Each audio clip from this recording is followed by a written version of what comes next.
A'udzubillahi minasyaitonirrajim. Bismillahirrahmanirrahim. Assalamualaikum warahmatullahi wabarakatuh. Alhamdulillahirabbil alamin.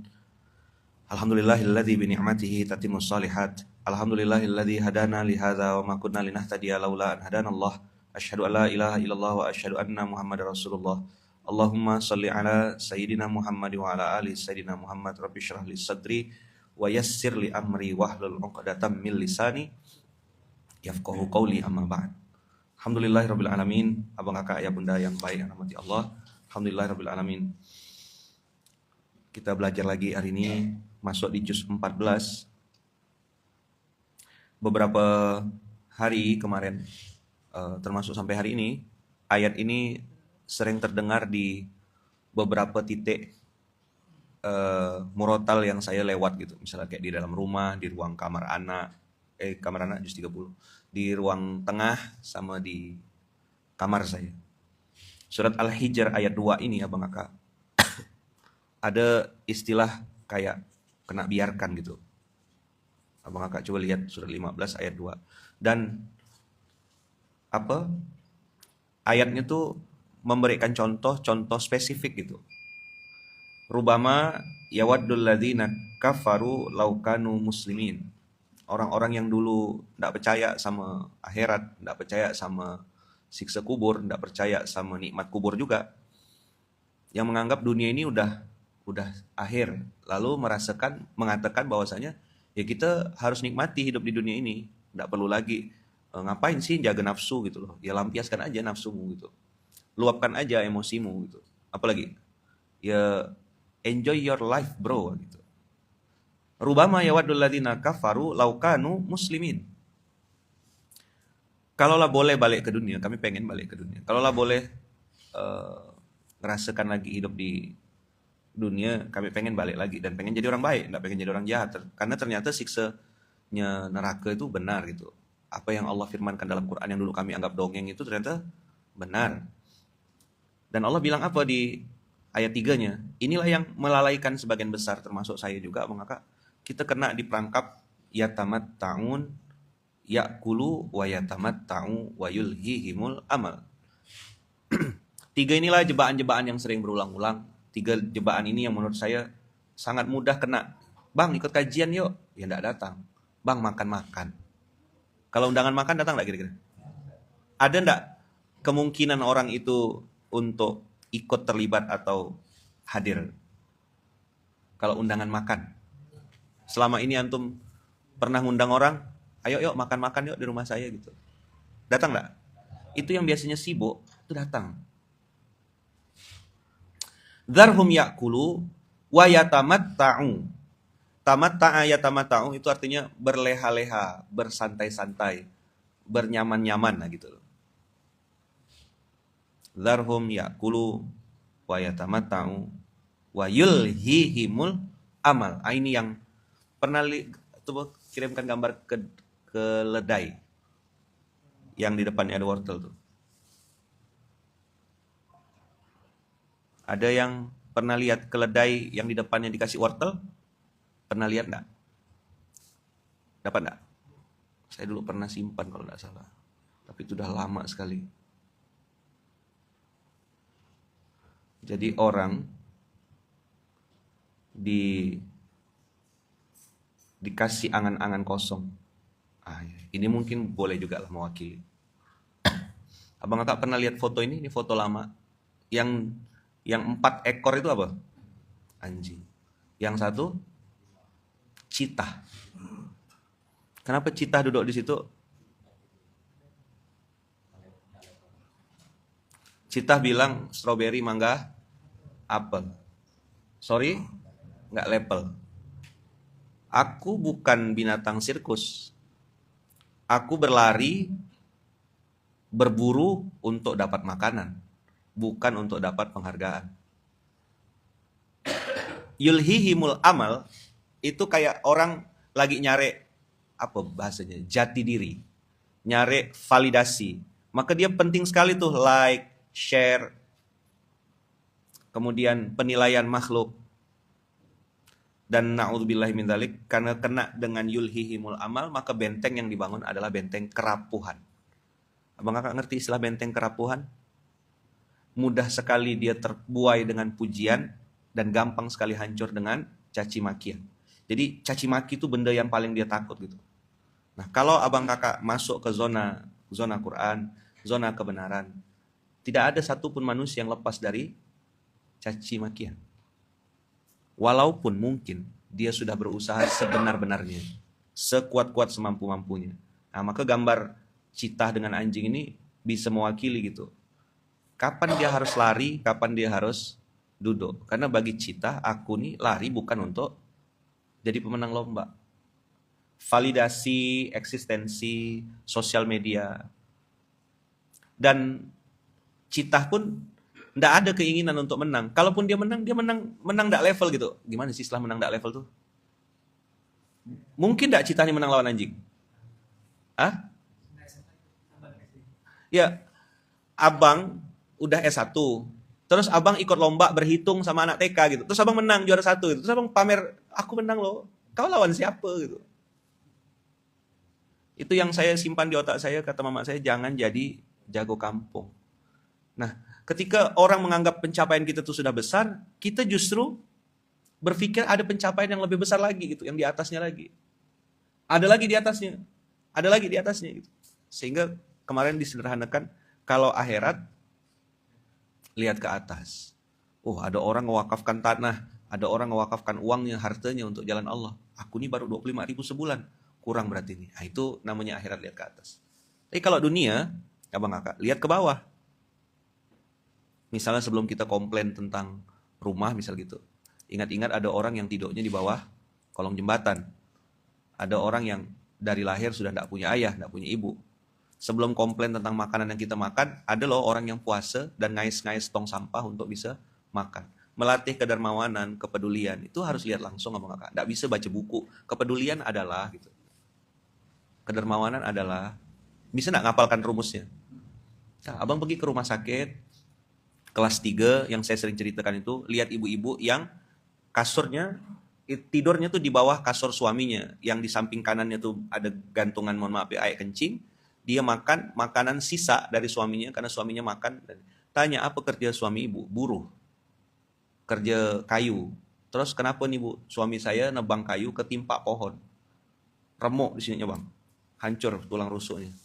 Beliaulah satu-satunya penghasilan keluarga kami. Ketika beliau sakit kayak gini, tidak ada asuransi kan? Tidak ada perlindungan proteksi dari perusahaan juga. Nanggunglah sendiri. Dan si istri, mau tak mau, ikut nemankan. Abang kakak bisa kebayang ya, posisi tak berduit, suami tulang punggung keluarga yang kerjanya pun upah harian, tak kerja tak makan gitu bahasanya. Sebelum kakak-kakak marah-marah, apa tempe terus nih? Apa? Turun ke bawah. Maka banyak saya lihat orang-orang yang pernah susah ya, pernah lapar, pernah babak belur. Kemudian Allah takdirkan dia bisa punya penghasilan yang bagus. Saya tanya, abang apa masih berbagi gitu? Bapak kenapa masih, mas kenapa jenengan masih suka? Saya pernah susah Ustaz. Oh. Kenapa bikin program ini? Saya pernah lapar. Ternyata pengalaman masa lalu itu membuat dia jadi orang yang akhirnya peduli. Nah, peduli ini kurikulum kehidupan abang kakak. Kedermawanan ini kurikulum kehidupan. Jadi jangan sesali fase laparmu itu. Saya tak kebayang apa yang ada terlintas di otak ibu itu gitu ya, mana ngurus anaknya. Kakak-kakak bisa enggak bayangkan gitu di posisi ibu tadi tuh yang suaminya ketimpa kayu, patah sininya. Tulang rusuk ini kan patah ketimpa kayu. Terus ya penghasilan suami ya dari situ.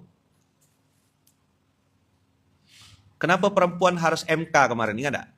MK. Apa tuh MK? Malu dan punya keterampilan.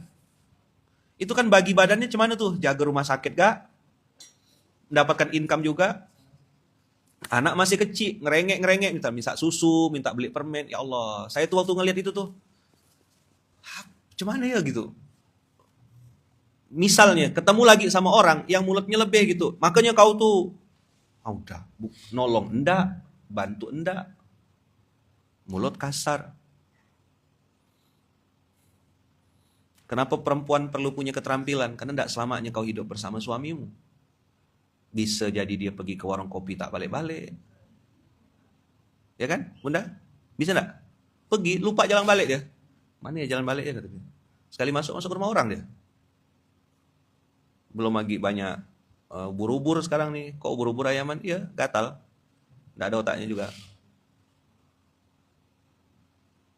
Maka citah ini dia tahu kapan harus lari, kapan dia harus bergerak, kapan dia harus berbuat. Abang kakak yang hari ini sedang di bawah, pandai-pandailah memfilter apa yang abang kakak dengar, karena tidak semuanya itu perlu didengar. Hari ini rasa-rasanya antara yang perlu dibaca, didengar, dipelajari, dengan yang tidak perlu, menurut saya, jauh lebih banyak yang tidak penting daripada yang penting. Abang kakak baca konten-konten pun sekarang itu balik-balik. Ustadz Lukman masuk penjara. Gitu captionnya. Kalau tidak gitu, tidak dibaca orang. Diklik sama orang. Ngapa nih? Oh, rupanya ngisi tausiah. Tapi judul pertamanya harus bombastis. Lihatlah betapa hari ini, Masya Allah. Nah, kalau ada judul ustadznya, itu insya Allah mudah viralnya dan mudah jelek-jelekannya. Ustadz, kiai, apa gitu? Pondok pesantren, itu harus dijelek-jelekkan memang. Kalau saya memang sudah ngaku, ya kan? Saya bukan ustadz, masih belajar, masih santri saya. Masih murid. Jadi ngapain live ini? Live ini cerita. Live ini belajar sama-sama. Kalau suka, alhamdulillah. Tidak suka, tidak apa-apa. Ya Bang John, orang baik. Sehat, panjang umur, murah rezeki. Diberkahi Allah. Rajin beliau ini datang. Hampir tiap hari datang ikut komen di TikTok. Mana komennya? Komen lagi lah. Saya doakan abang sehat, panjang umur, murah rezeki, kasih rezeki yang banyak ya. Urusan hari ini dimudahkan Allah, lancar. Kita semua doakan yang baik-baik. Ayo komen lah. Mana komennya tadi?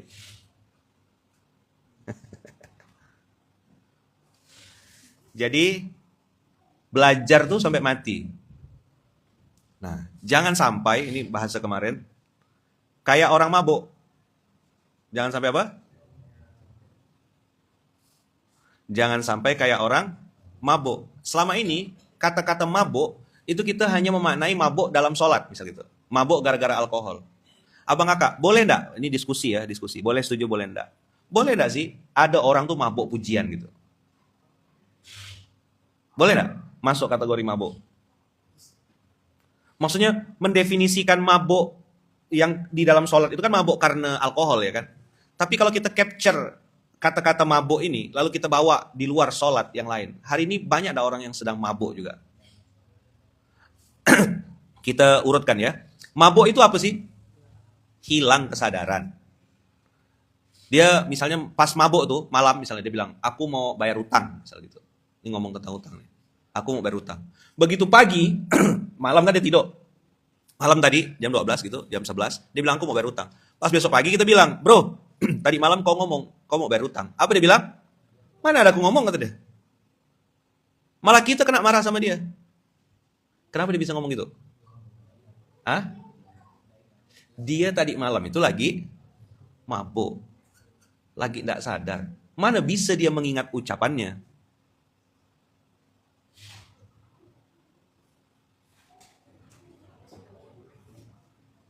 Nah, orang-orang yang juga perlu cari validasi, ya, marah-marah di sosial media, nyampah di mana-mana, ya kan? Itu apa kira-kira Bang Kakak? Mungkin lagi apa? Lagi mabuk. Abang Kakak jangan ambil hati gitu.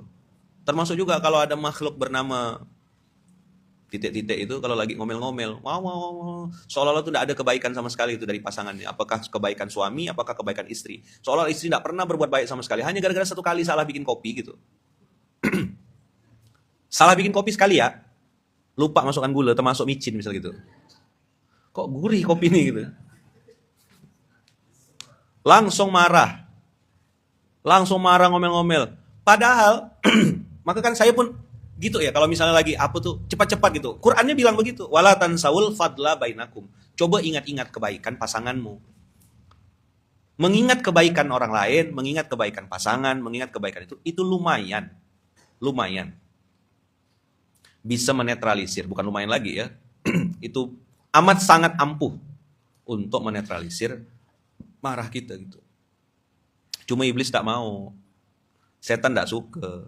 Maka harus dibuat orang itu yang lebih dominan salahnya. Quran tak pernah salah kan?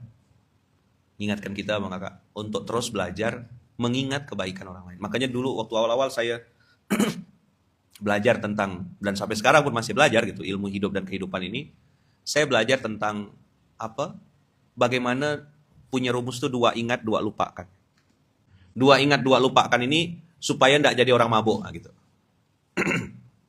Apa tuh Ayaman? Pertama, ingat-ingat kebaikan orang. Ada enggak ke bawah? Oh, enggak ke bawah. Salah satu barang wajib yang ada di dalam tas saya, ini karena tadi ganti tas buru-buru, itu adalah spidol permanen. Abang Kakak punya enggak habit kayak gitu? Enggak punya ya? Saran saya coba beli. Insya Allah enggak perlu fundraising untuk beli spidol itu ya. Biasakan Abang Kakak beli spidol permanen. Saya dari dulu itu membiasakan diri itu bawa spidol permanen. Untuk apa? Karena spidol, kan spidol itu ada 2 jenis. Ada yang board marker, ada yang permanen. Spidol permanen itu Abang Kakak untuk mengingat sesuatu supaya permanen kita ingat gitu. Itu latihan psikologi saja. Misal gini, awal-awal saya pindah dari rumah Wawa ke sini, ke rumah kontrakan yang, enggak boleh bilang kontrak ya, sewa. Rumah sewa. Di sini 10 juta 2013-2014 itu. Kakak-kakak An-Nahl, pengajian An-Nahl, keluarga An-Nahl itu ngasih saya rice cooker, ngasih saya dispenser. Nah itu saya masih ingat warnanya apa ya. Kemudian kalau rice cooker warna merah ya, dispensernya putih ada hijaunya Miyako. Itu dikasih setrikaan merek Philips yang warna abu-abu itu. Terus gitu. Nah, itu semua barang-barang yang dikasih itu saya tulis. Ini dari siapa, dari siapa, dari siapa, dari siapa. Nah, kalau sekarang baju atau jas, baju kemeja misalnya itu, sepatu, sendal, tas, itu insya Allah saya ingat gitu. Siapa-siapa yang ngasih ini dari siapa. Belajar ngelatih diri. Apa nih Abang Kakak? Aplikasi syukur. SBS kemarin kata Ustaz Adam tuh. Sebagai bentuk syukur. Jadi 2 ingat, 2 lupakan.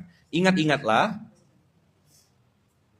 kebaikan orang kepada kita. Sebaliknya, cepat-cepat lupakan keburukan orang kepada kita. Jadi yang diingat apanya? Ini Abang Kakak udah berapa kali ngulang-ngulangnya. Prakteknya tuh Masya Allah seumur hidup. Misalnya abang kita tadi, Bang John, yang tadi rajin datang tiap hari, ya kan? Beliau ini tiap hari datang. Saya ingat kebaikannya aja. Dia ikut subuh, dia dengarkan SMK. Dia dengar sampai habis. Mudah-mudahan dia sehat, dijaga Allah, dilindungi Allah.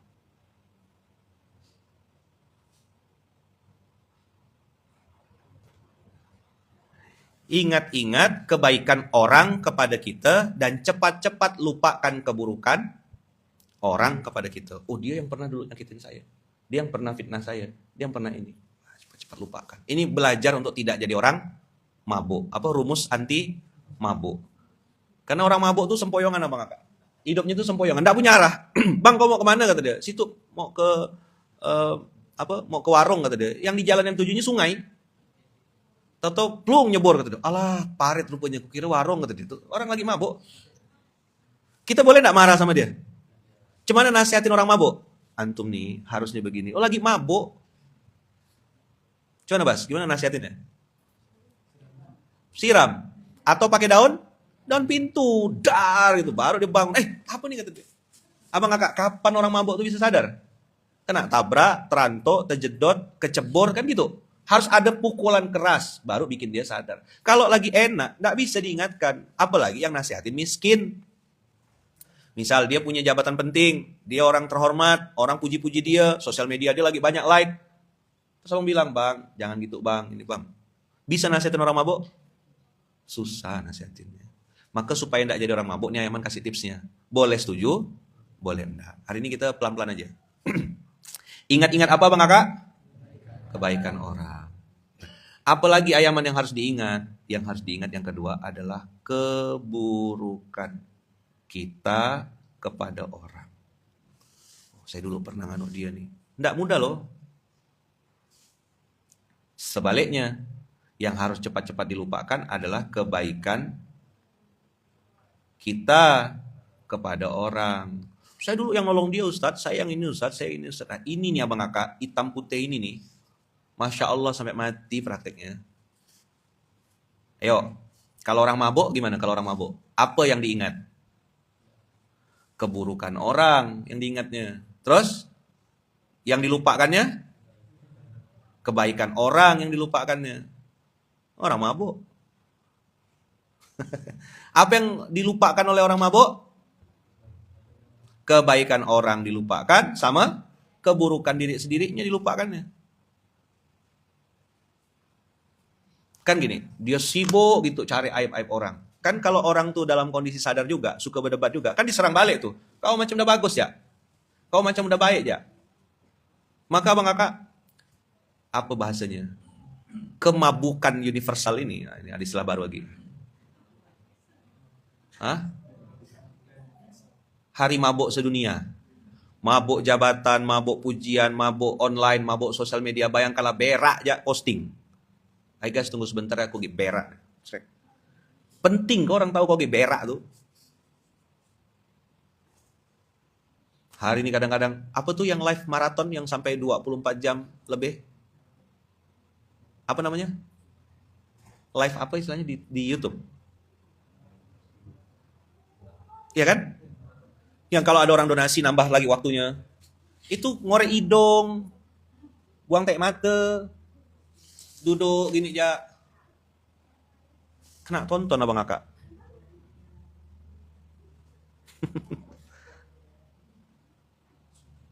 Dikit-dikit ngutang. Duit tak ada, belanja lebih.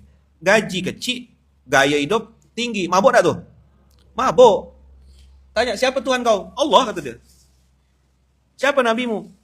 Ya Muhammad kalau tidak salah. Apa? Gimana jawabnya? Loh, anak-anak muda sekarang rukun Islam tidak tahu kok. Tanya, mau masuk surga nak? Mau, bang, kata dia. Siapa nabimu? Muhammad kalau tidak salah, kata dia. Muhammad kalau tidak salah. Tanya, bro mau sukses? Oh iya dong, kita mau sukses. Berhasil. Jam berapa kau bangun subuh tadi? Ya 9:30 apa jam? Masih salat subuh bro? Ya gua walaupun begini ya gua gelap ya gua gelap.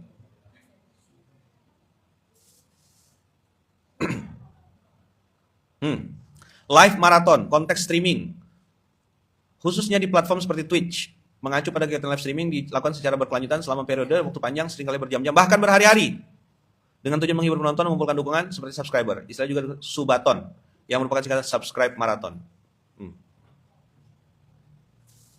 Apa yang dia kejar? Dia ngejar wortel.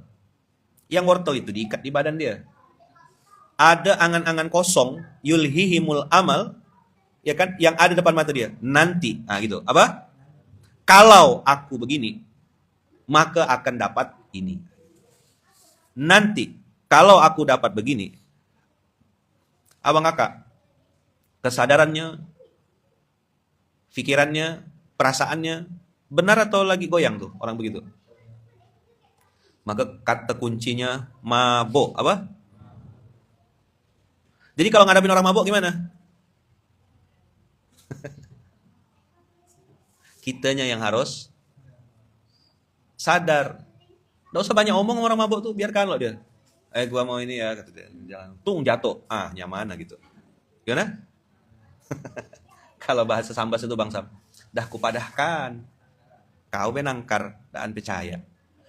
Saya berapa kali kan orang ngomong tentang riba. Dia ngotot. Ngotot, bukan lagi, Abang Kakak, bukan lagi ini. Ngotot, bilang, ini enggak riba Ustaz, ini enggak riba, kata dia.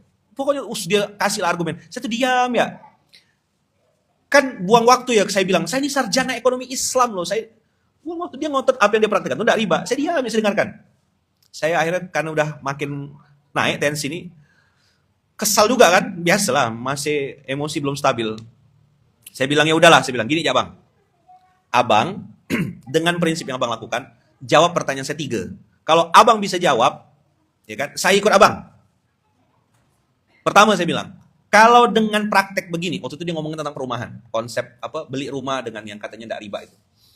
Kalau memang saya bilang pakai rumus Abang ini itu benar, saya bilang, apakah yang Abang jalani bisnis selama ini sudah menghasilkan ketenangan? Langsung diam. Bikin Abang tenang nggak bisnis kayak gini? Karena dia developer plus kontraktor. Kan dulu lagi ngetren Bang jual tanah kapling, terus bangun rumah gitu. Terus dia bilang, ini pakai pembiayaan dari sini Ustaz. Ini nggak riba kata dia. Saya kan kalau bawa pisau tuh saya sih paling saya asah ya pisau tuh gitu Bang. Udah bikin tenang belum? 2, kalau memang ini benar, saya bilang, udah bikin Abang bahagia belum? Waktu dulu masih 3K. Ketenangan, kebahagiaan. Yang ketiga saya bilang, apakah dengan praktek jual beli tanah kapling begini, lalu dibangun rumah di atasnya dengan katanya pembiayaan ini itu segala macam, udah bikin Abang terasa keberkahannya? Tak bisa jawab. Itulah hari pertama datang ke sini dan terakhir di Kemunjalan. Sampai hari ini tidak pernah datang lagi. Mungkin beliau lagi bangun rumah di Mars kayaknya ya.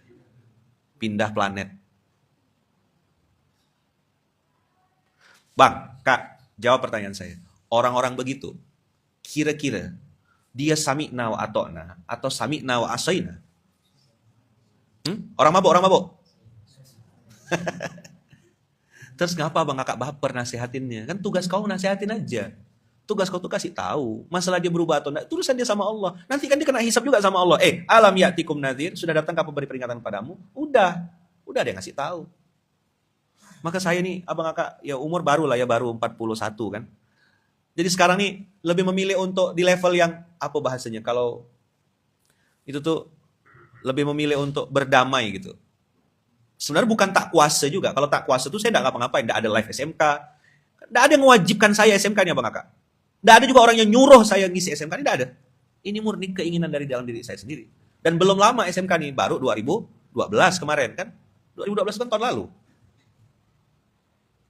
Ya kan? Sampai hari ini. Tiap subuh Bang.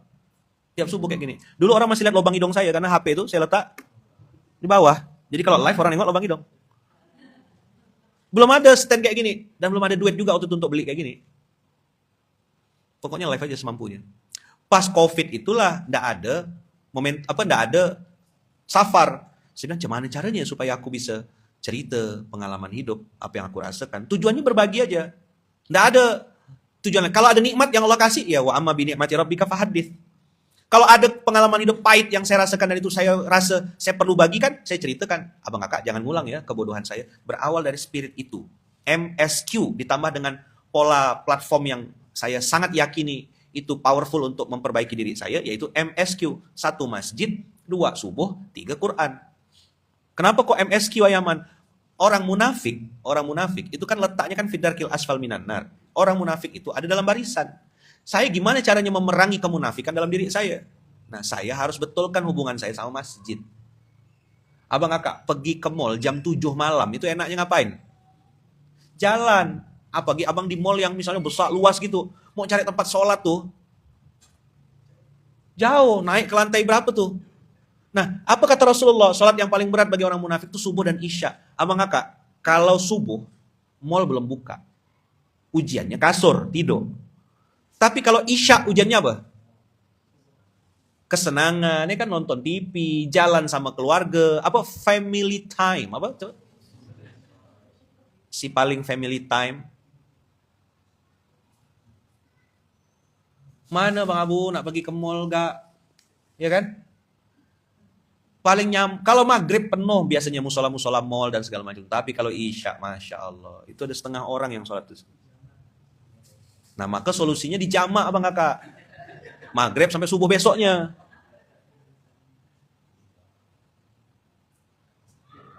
MSQ, Masjid Subuh Quran, itu lumayan. Ya kan? Dan kalau bagi orang lumayan ya, bagi saya powerful sekali. Lukman kau munafik gitu. Kalau kau tak ke masjid, kalau kau tak bangun subuh, kalau kau tak dekat sama Quran. Itulah kalimat yang saya sampaikan ke diri saya, Lukman. Enggak nunjuk Adam, enggak nunjuk Bang Banjir. Bang Banjir itu dari lahir udah soleh udah. Iya. Happy birthday itu. Jangan, barakallahu fi umrik. Baru lahir tuh. Bisa bahasa Arab dah dia. Iya.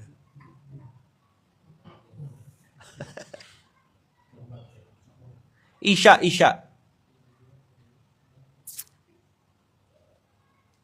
Cuman bilangnya, nanti aja lah di rumah. Sampai rumah sholat enggak?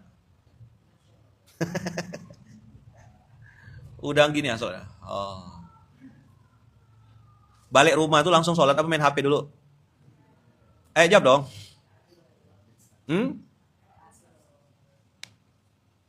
Bawa nenteng belanjaan, unboxing yang dibeli, udah lupa tuh. Sholat isya tuh ya mabuk. Fakta atau mitos nih? Maka MSQ Masjid Subuh Quran itu jadi alat yang saya pakai untuk nusuk diri saya sendiri. Kau jangan banyak bacot man gitu. Kau jangan banyak cincong. Nggak usah dulu nyalahkan pemerintah, nyalahkan apa cuaca apa gitu. Kau cek isyamu, kau cek subuhmu. Itu yang ngomong Rasulullah. Maka itu saya tempel di situ tuh supaya harapan itu orang masuk langsung nengok itu pertama kali. Tapi memang begitu biasanya, ya kan? Apa yang ditempel di situ tak dibaca. Orang udah sholat bertahun-tahun tak baca tulisan dalam masjid itu. Emang matanya beda. Coba berapa banyak SPA, coba cek budak-budak di masjid ini yang hafal ayat-ayat Quran yang ada dalam masjid ini, yang mereka tiap hari di dalam masjid ini. Itu bahasa Inggris di situ tuh ada Masjid Al-Qibli, The Moroccan Gate, Masjid Al-Buraq, Buraq Wall itu baca tak? Saya yakin hafal mereka keluar kepala tuh. Itu loh, ada doa Nabi Musa di situ, ada doa Nabi Isa alaihissalam, ada doa Nabi Ibrahim. Nggak ada yang mungkin Quran surat Asyura ayat berapa? Ada? Nggak. Hafal? Belum tentu. MSQ nih abang kakak. Coba cek. Laisa sholatun athqala alal munafiqin minal fajr wal isya. Oh, kepala keluarga, istri udah pengen makan bakso nih, Dam. Papi, makan bakso. Aku mau bakso gitu sana. Suaminya ngitung, ini kalau jalan ke tempat bakso, ini nabrak isya nih. Nabrak isya ngelawan Allah. Ikutkan makan apa? Nggak, kalau aku sholat dulu, ini ngomel-ngomel. Cuman ngurus makhluk yang satu ini. Maka bagi dua, sampai di masjid, aku pakai Grab ya sana. Lah, langsung itu bisa ngomel 200 tahun.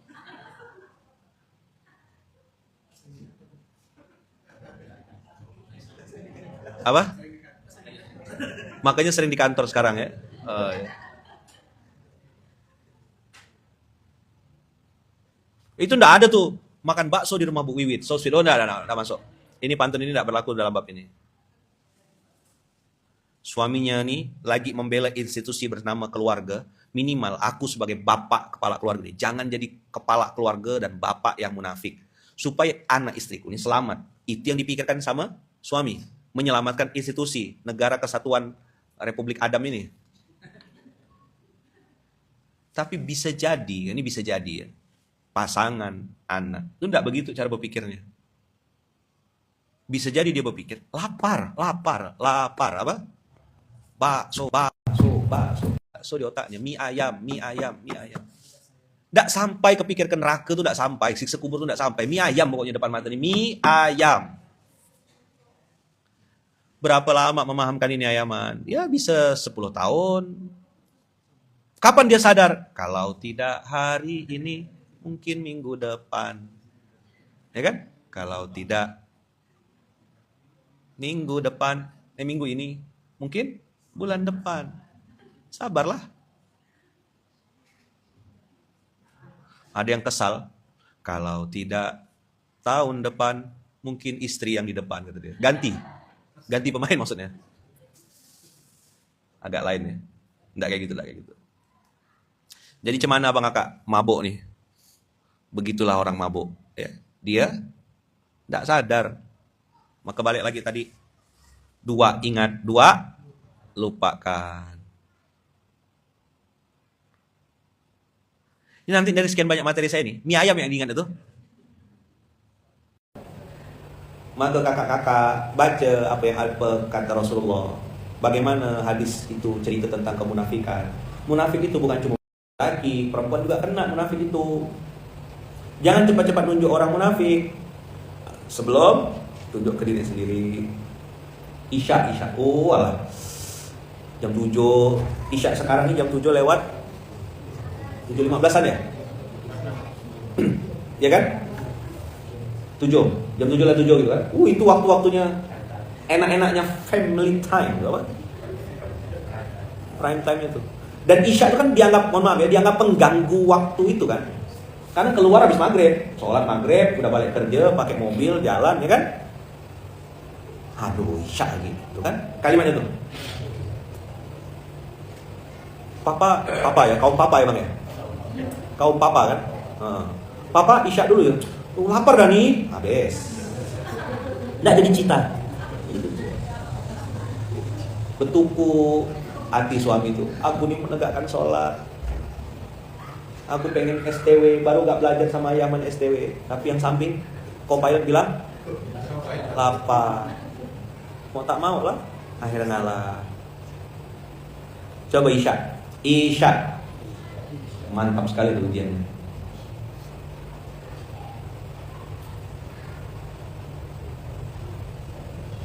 Sebab itulah Ustaz, kami Isya dulu baru keluar makan. Sebab balik rumah tuh confirm ngantuk. Nih Malaysia. Betul. Isya mengakak. Saya dulu tuh sempat mikir ya, kenapa waktu itu kan pertama kali dapat hadis itu waktu di Gontor dulu, masih santri. Kalau subuh, saya ketemu alasannya gitu. Subuh. Karena bangun subuh gitu kan, produktivitas. Tapi Isya ini apa ya saya bilang? Ternyata Isya itu memang waktunya orang tuh nongkrong di coffee shop, ya. Nongkrong di warung kopi ada tuh. Terbaik kan waktu itu kan. Sambil berasap-berasap, nyedot apa tuh namanya? Obat nyamuk. Fogging.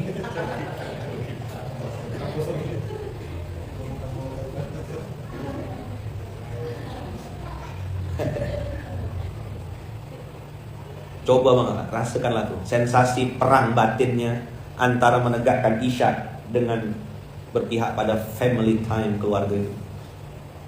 Akhirnya karena pusing dia putuskan tidak usah sholat Isya. Sholat itu cuma 3 waktu ya. Idul Fitri, Idul Adha, Jumatan kalau tidak hujan. Tidak ada perdebatan keluarga.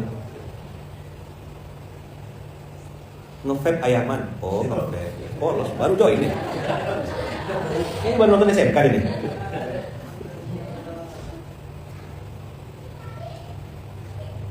Abang kakak, tidak usah dulu muluk-muluk. Maghrib, Isya, tempat waktu berjamaah di masjid.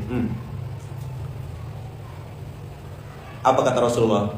Lau ya'lamuna ma fihima. Tidak disebutkan salah satunya Bang kakak. Ma fihima. Apa yang ada di dua-duanya itu? Subuh dan Isya. La atau huma walau habwan, mereka pasti mendatanginya walaupun sambil merangkak. Anak-anak kita tidak paham Bang kakak. Kita karena selama ini doktrinnya itu doktrin bilang wajib. Coba Bang kakak, yang udah biasa ya sholat Isya itu malam, Isya jam 10, Isya jam 11. Coba lawan. Seminggu ini coba latihan. Seminggu ini Isya tepat waktu. Coba Isya tepat waktu. Azan berkumandang. Nanti abang kakak akan merasakan sesuatu yang itu tuh kayak beda. Dia kayak kita tuh ditakut-takutin gitu. Coba lawan. Karena ada tanda kutip dalil yang dijadikan pembenaran bahwasanya subuh itu Isya itu lebih baik diakhirkan. Dia tidak diakhirkan, ditinggalkan Isyanya, Bang. Kalau udah nyentuh kasur, scroll. Isya.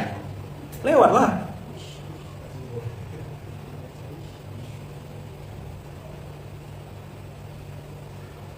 Nah, ketiduran kan? Bangun-bangun menjelang subuh, tinggal 5 menit. Itulah Isyanya di 5 menit terakhir itu. Terus dia bilang, kenapa hidup saya belum berubah ya Allah?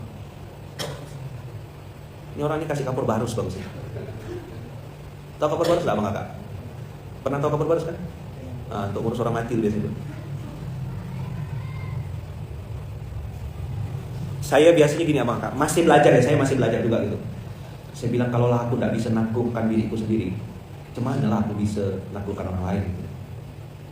Kalau lah aku kalah sama diriku sendiri, cuman aku nak ngalahkan orang lain. Cuman aku bisa meyakinkan orang lain, aku tidak bisa meyakinkan diriku sendiri. Ada apa dengan sholat subuh dan isya sampai kita disuruh datang sambil merangkak? Kata Rasulullah, kalau kau tahu apa yang ada di dalamnya, berarti kan hanya Allah yang tahu persis dan pasti apa di balik subuh dan isya itu. Tugas kita sami'na wa ata'na, jangan jadi orang mabuk. Nggak usah dulu didiskusikan. Menurut analisa biologis dan geografis, lama panjang nggak diskusi itu, tinggal taat ya. Saya dulu juga gitu, banyak sekali debatnya gitu, banyak sekali bantahnya. Habis masuk parit, nggak bagus-bagus hidup saya. Jadi sami'na wa ata'na ini abang kakak tanda kita nggak mabuk. Nah hari ini jadi obat mabuk. Apa obat mabuk? 2 ingat, 2 lupakan. Obat mabuk MSQ, Masjid Subuh Quran. Coba abang kakak latih 1 minggu ini, isya tepat waktu. Lawan. Itu memang perang Masya Allah tadi. Apalagi kalau dah yang sebelah minta apa? Mie ayam, mie bakso.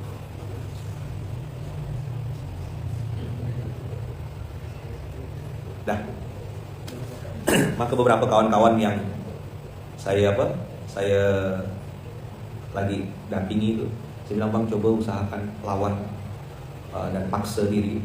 Barometernya itu di 2 sholat ini, saya bilang subuh dan isya. Abang cek jam berapa abang ke masjid. Kalau abang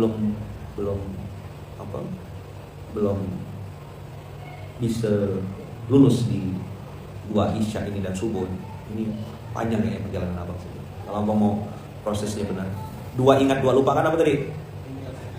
Ingat-ingat kebaikan orang kepada kita dan ingat-ingat keburukan kita pada orang lain. Lupakan 2. Lupakan keburukan orang kepada kita dan lupakanlah kebaikan kita kepada orang lain. Nah, 2L itu di sini abang kakak. Lakukan, lupakan.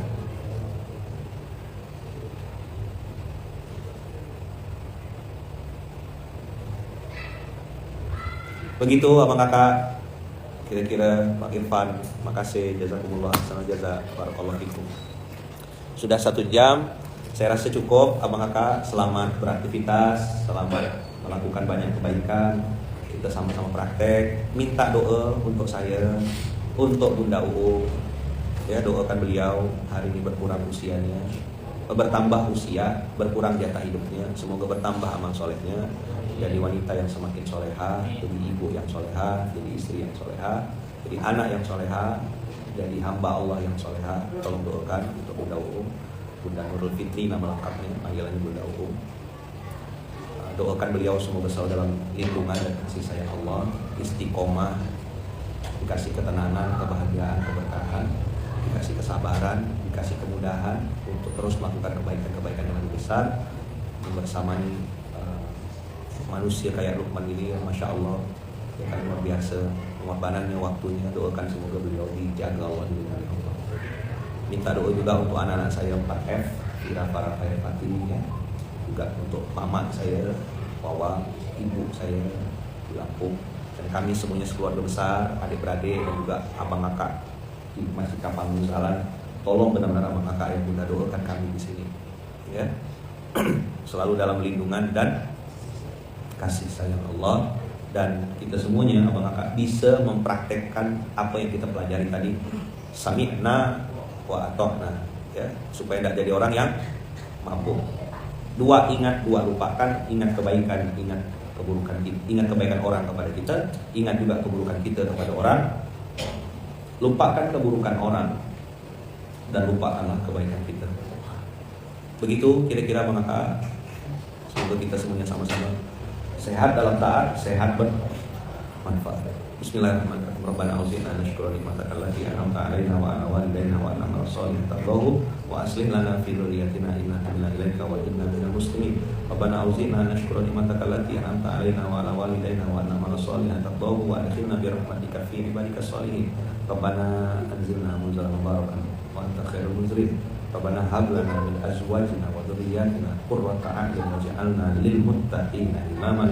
Rabbana anzilna munzalan mubarakan wa anta khairul munzilin. Rabbana atina fid dunya hasanah wa fil akhirati hasanah wa qina adzabannar wa adkhilnal jannata ma'al abrar ya aziz ya ghaffar ya rabbal alamin walhamdulillahi rabbil alamin. Allahumma sholli ala Muhammad wa sallallahu alaihi wasallam. Jazakumullah khair. Terima kasih banyak Abang Kakak doa-doanya. Ya, terima kasih masih bersama sampai hari ini. Ikuti terus aktivitas dan kegiatan di Masjid Al Munzalah. Semoga kita semuanya selalu dalam lindungan dan kasih sayang Allah. Terima kasih banyak Abang Kakak. Kita tutup dengan doa yang diajarkan baginda Rasulullah. Bismillahirrahmanirrahim. Tawakkalna 'ala Allahi la haula wala quwwata illa billahil aliyyil azim. Assalamualaikum warahmatullahi wabarakatuh.